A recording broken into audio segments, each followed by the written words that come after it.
Salut soldat, j'espère qu'aujourd'hui t'es en forme, parce que c'est reparti pour une nouvelle vidéo, et cette fois-ci, on part sur le champ de bataille. Assis-toi bien confortablement dans ton siège, parce que cette fois-ci, c'est la guerre. Jingle.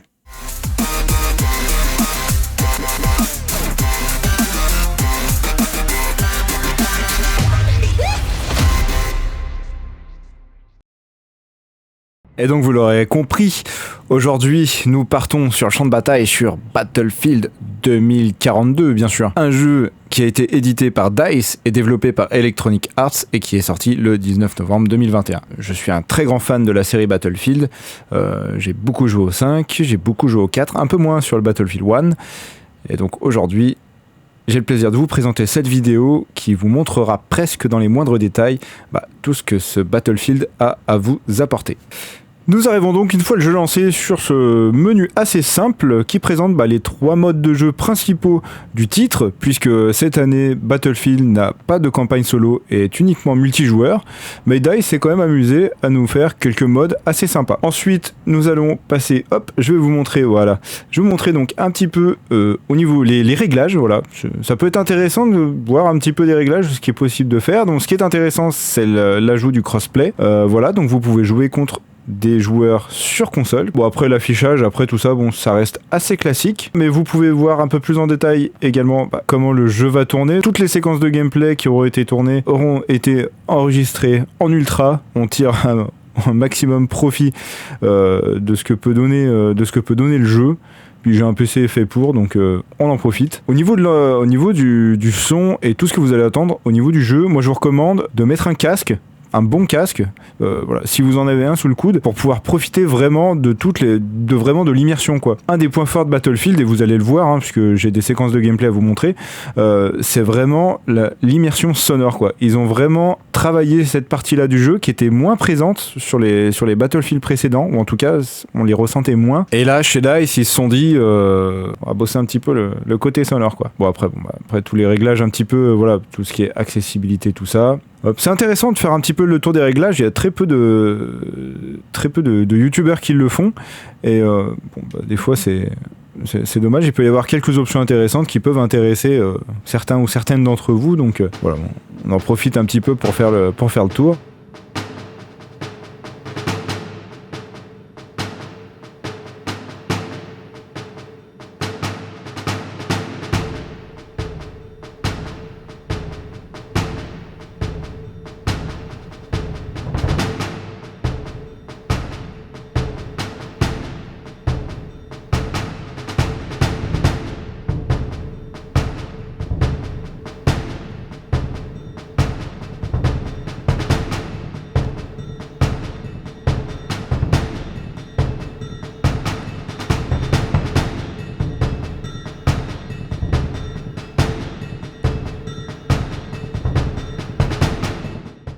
Et donc voilà, fin des options, nous allons pouvoir presque lancer une partie, sauf que là, nous allons passer un petit peu à la personnalisation de notre personnage. Donc, ce Battlefield introduit des spécialistes que l'on peut croiser avec plusieurs types de classes. Par exemple, là, on a le spécialiste Sundays, donc qui s'appelle Sundays, qui est plutôt dans l'assaut.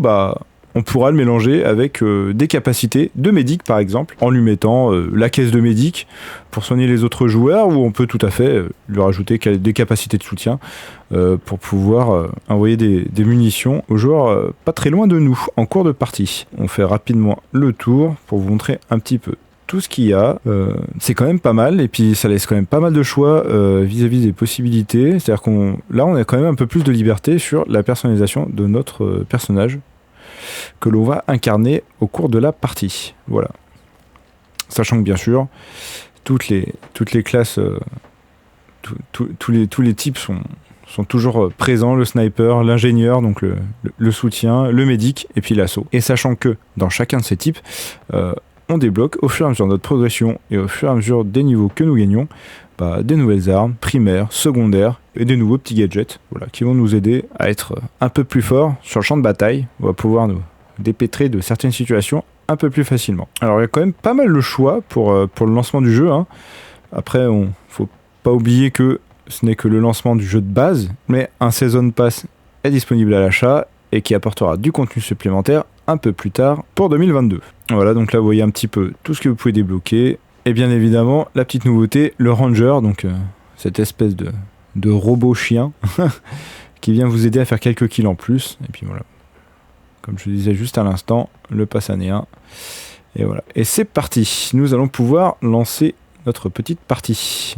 À noter que, comme vous pouvez le voir en bas de la carte, nous allons faire une partie de 128 joueurs ensemble sur la même carte. Ça, c'est la grosse nouveauté, la grosse force du titre, c'est-à-dire qu'il y a 2 équipes de 64 joueurs qui vont s'affronter. Nous arrivons donc sur l'une des 7 cartes qui composent actuellement le jeu, et donc qui s'appelle Renouveau, qui est le désert arabique, qui se situe en Égypte. C'est une carte assez atypique puisqu'elle est divisée en deux, entre d'un côté une partie assez désertique, et puis de l'autre côté une partie un peu plus verdâtre. Nous sommes donc dans le mode de jeu All Out Warfare, qui regroupe les modes populaires que sont la conquête et la percée, mais sur des cartes à 128 joueurs, voilà, avec des effets météo, dynamiques et aléatoires. Et c'est donc parti pour quelques minutes de gameplay. Alors comme vous pouvez le constater, le jeu est très photoréaliste, ou en tout cas essaye de l'être à maximum, et c'est ça qui est toujours appréciable chez Battlefield. C'est déjà la qualité de ses graphismes et des textures, et puis surtout l'ouverture. En fait, toutes les maps sont ouvertes, mais dans des endroits que voilà, on continue quand même d'explorer les cartes, même après des heures et des heures de jeu, parce que il y a toujours un couloir qui est caché, un passage souterrain, et les cartes sont vraiment très ouvertes de manière à ce que les 2 équipes peuvent tout à fait se prendre à revers l'une l'autre s'il y a un joueur qui décide de faire le long voyage par le petit passage secret qu'il a trouvé en se baladant dans le jeu.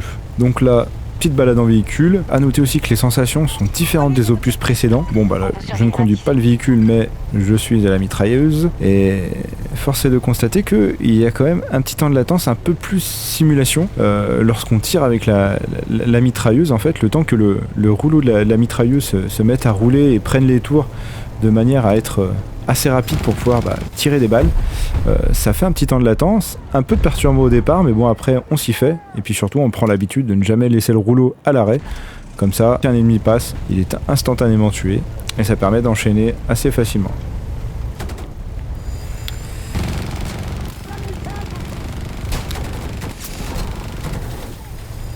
En tout cas, le décor est vraiment super joli. Si on essaie de tirer à distance, on se rend compte que c'est un peu loin, il faut se rapprocher un petit peu, parce que les balles ne partent pas en ligne droite, donc il faut quand même être précis. Il y a quand même une portée à respecter au niveau de toutes les armes, même le sniper. Donc on ne peut pas faire un tir à 10 km et tuer quelqu'un à 10 km, ou alors c'est qu'on a vraiment beaucoup de chance.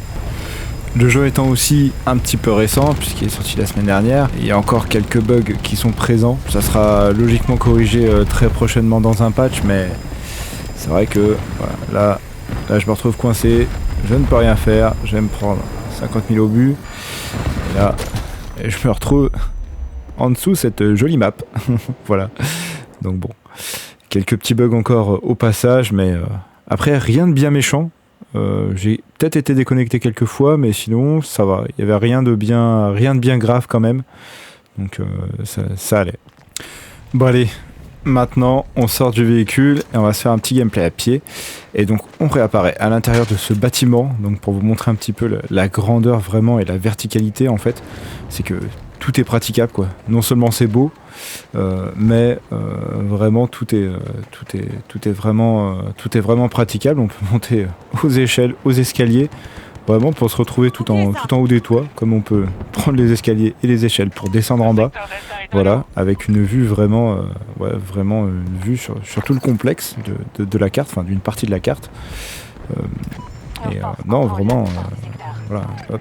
Là je vais me faire sniper, voilà, je sais pas si vous l'avez vu sur la droite, mais bon, petit sniper. Donc on reconnaît un petit peu les snipers, voilà, avec cette petite lumière blanche qui se fond dans le décor au loin, pour nous signaler que, attention, on est dans une ligne de mire et qu'on risque de se prendre une balle. On essaie de se remettre à la fenêtre, hop, où est passé mon sniper? Je crois bien qu'il va apparaître sur la droite, le voilà, il est là.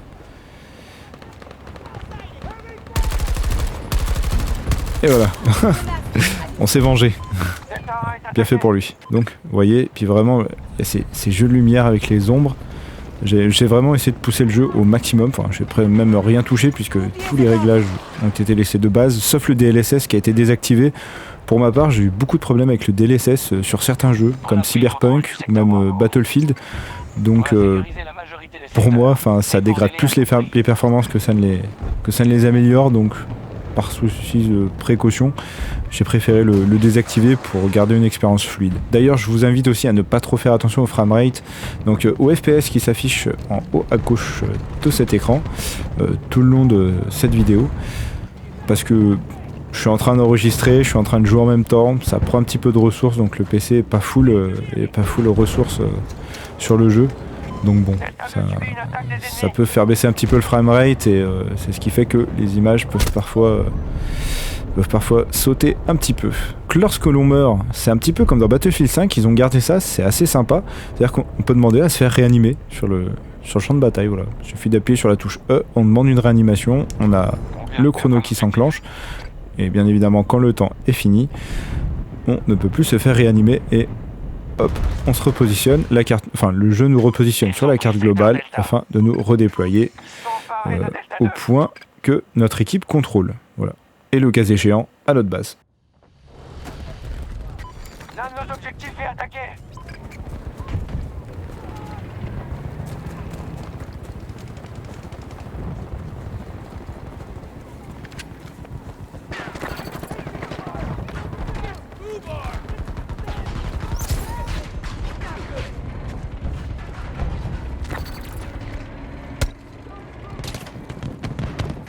Si on les arrête pas, ils vont prendre tous les secteurs. Soignez-vous.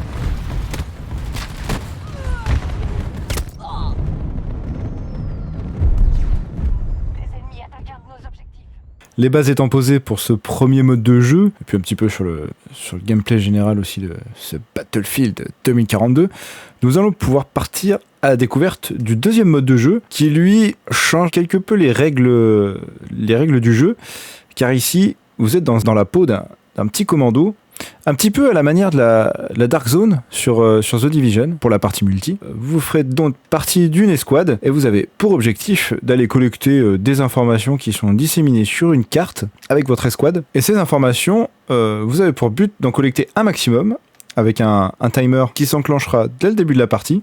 Et à la fin de ce timer, en fait, vous aurez un ravitaillement, un hélicoptère qui viendra se poser à un endroit clé de la map et il faudra venir déposer les informations que vous avez récupérées dans cet hélicoptère là, ce qui permettra de vous faire gagner des points sur la partie. Et bien entendu, si vous mourrez au cours de la partie, vous perdez les données que vous aurez collectées, données qui seront sûrement récupérées par une des escouades adverses, parce que bien évidemment vous êtes plusieurs escouades sur les mêmes objectifs sur la même carte, et vous serez redéployés de manière continue jusqu'à ce que le timer de la partie soit tout simplement terminé. Ce mode de jeu demandera à votre gameplay de s'affiner un petit peu dans un esprit d'infiltration, parce que oui, le but du jeu va être de vous infiltrer sur la carte, un petit peu comme les autres escouades, d'être le plus discret possible pour aller récupérer vos informations sans vous faire repérer.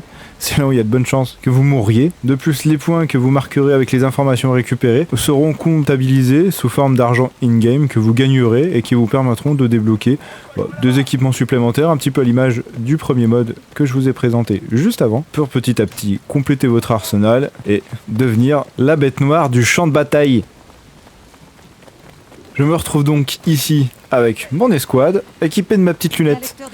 Je repère donc les cercles qui indiquent l'emplacement des informations à récupérer et on va essayer de se déplacer petit à petit entre les containers jusqu'à l'objectif. En soi, c'est pas compliqué, mais ça change quand même vachement du premier mode, parce que là, on peut pas bourriner.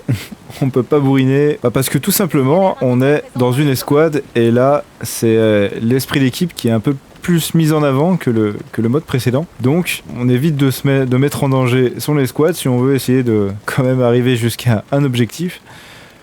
Voilà pourquoi on peut pas trop faire n'importe quoi et on est obligé de se concentrer un petit peu pour respecter un petit peu toutes ces règles.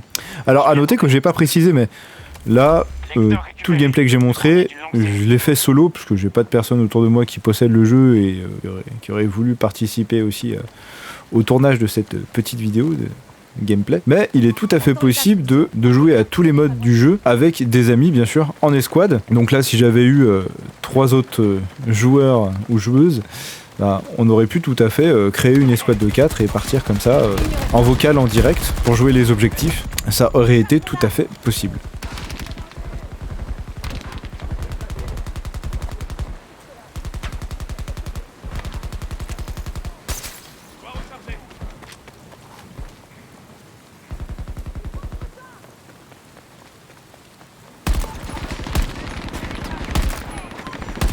Beaucoup de lecteurs de données.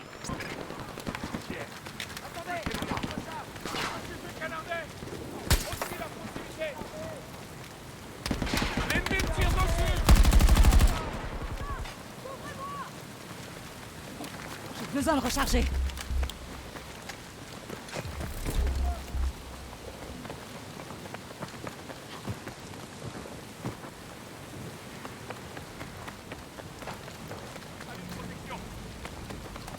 Un autre lecteur de données. Rejoignez la position indiquée.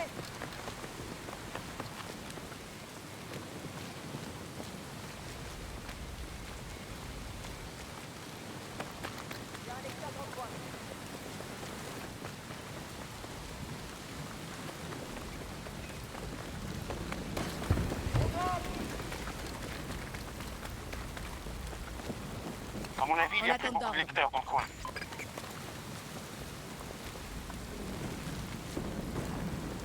Des forces d'occupation. L'hélicoptère d'extraction arrive. Il devrait se poser dans quelques minutes.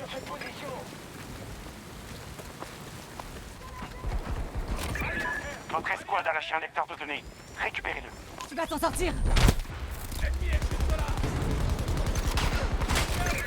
On a laissé tomber un lecteur. Retrouvez-le, vite.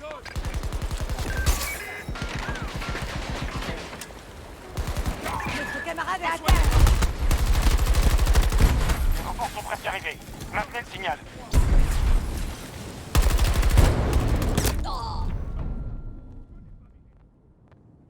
Et pour ce qui concerne donc le dernier mode de ce nouveau Battlefield, qui s'appelle donc Battlefield Portal, le jeu nous propose tout simplement de revivre certaines cartes qui ont fait la fierté des Battlefield de l'époque, revisitées avec le moteur graphique moderne que connaît ce nouveau Battlefield. Je veux bien sûr parler de la 4e version du moteur Frostbite Engine, qui est le moteur utilisé par tous les Battlefield qui sont sortis récemment.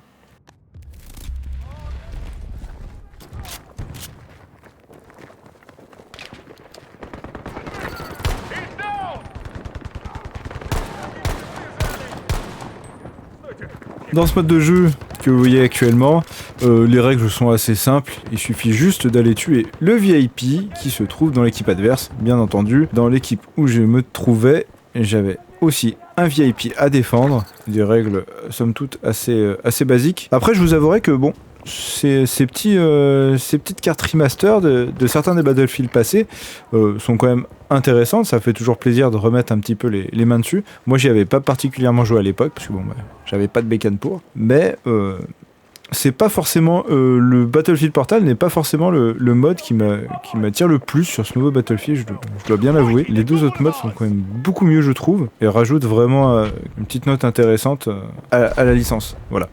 Après, il faut savoir que bon, ce mode-là de Battlefield Portal, c'est plus pour retrouver un petit peu le côté fun de l'époque. Et puis, non seulement il y a des cartes remaster, mais on peut créer ses propres cartes avec ses propres règles, qui fait qu'il y a quand même pas mal de choix sur le type de partie qu'on a envie de jouer.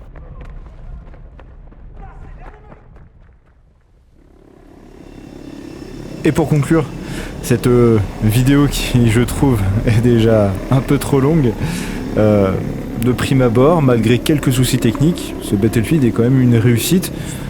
Avec l'expérience que j'ai sur le Battlefield 4, Battlefield 1, Battlefield 5 et ce Battlefield 2042, on peut dire que DICE continue toujours, opus après opus, à pousser l'expérience toujours un petit peu plus loin en proposant quelques petites nouveautés par-ci par-là, mais qui font quand même toujours plaisir à voir et qui nous immergent toujours un peu plus dans un jeu où des centaines de joueurs maintenant peuvent s'affronter, puisque Battlefield 42 est actuellement le seul jeu où 128 joueurs peuvent s'affronter sur une même carte. Mais vraiment, c'est pour moi une réussite et c'est un réel plaisir que de courir à travers ces cartes, à travers la tempête, à travers une météo toujours aussi désastreuse, un petit peu apocalyptique, en espérant débusquer le sniper caché tout en haut d'un immeuble, ou pour faire un maximum de kills, et pour faire augmenter son ratio et ses scores, et devenir toujours un peu plus le meilleur, enfin j'espère. Donc je vous recommande vraiment ce jeu, si vous avez de quoi le faire tourner, franchement, foncez. Après, je reste toujours un petit peu sceptique, parce que bon bah, ce n'est que le jeu de base, il y a un Season Pass qui a été annoncé, alors le pass année 1, donc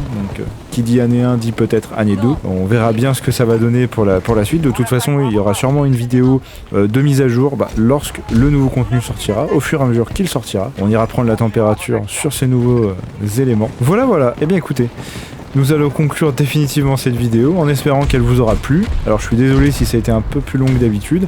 J'essaie toujours de faire le maximum pour raccourcir mes vidéos. En plus là, je m'essayais à un nouvel exercice, pas facile à faire, mais à vous de juger si il a été réussi ou pas. En tout cas, moi je vais vous souhaiter un très bon dimanche, passez une bonne fin de week-end, passez également une très bonne semaine, et on se retrouve comme d'habitude le dimanche matin à 11h. Et n'oubliez pas, avant de partir, le petit pouce bleu et le petit commentaire, voilà, qui se trouve juste en dessous, pour me dire si vous avez apprécié cette vidéo ou pas, ou si vous avez détesté. Dites-moi ce que vous avez sur le cœur. Ciao les amis, à la semaine prochaine.